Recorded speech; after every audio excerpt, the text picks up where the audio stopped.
It's Tuesday, December 23rd, and here's some of the news beyond the headlines. A new video released by Boko Haram shows a group executing hundreds of Nigerians in a cramped dormitory in the town of Bama.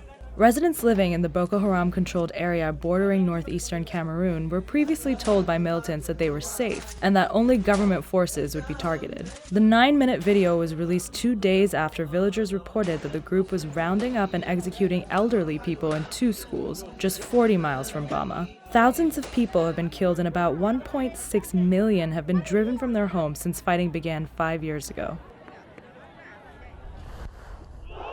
China will dispatch its first infantry battalion as part of the United Nations peacekeeping mission to South Sudan. 700 Chinese peacekeepers, equipped with drones, armored infantry carriers, and anti-tank missiles, will be deployed starting next month. The mission includes an exclusively female squad for the purposes of protecting women and children in the war-torn region. The country has been in turmoil since President Salva Kiir accused his sacked deputy, Riek Machar, of plotting a coup last December. Machar then mounted a rebel force in an attempt to seize power. The UN has more than 11,000 peacekeepers in South Sudan, which became independent from North Sudan in 2011.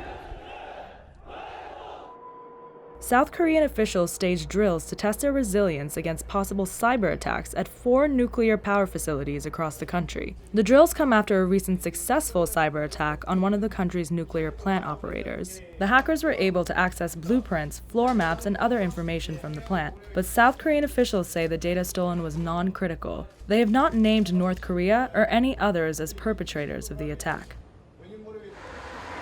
Thousands of displaced Iraqis have been living in an unfinished shopping mall after fleeing fighting in Mosul earlier this year. For Christmas, the mostly Christian refugees created a nativity scene inside the mall. The World Food Program estimates that about 1,600 Iraqis were living in the barren building, and more than 1.8 million people have fled since the Islamic State took Mosul in June of 2014. Over the last week, Kurdish fighters have reclaimed strategic territory from the Islamic State and moved closer to the city of Mosul.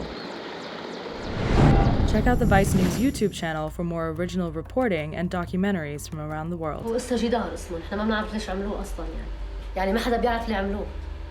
انا كثير بتمنى انه اهلي يجوا لعندي يشوفوا بيتي مثلا يزوروني هون بس كان حلمنا البسيط انه يضل طريقنا نحن لعنده.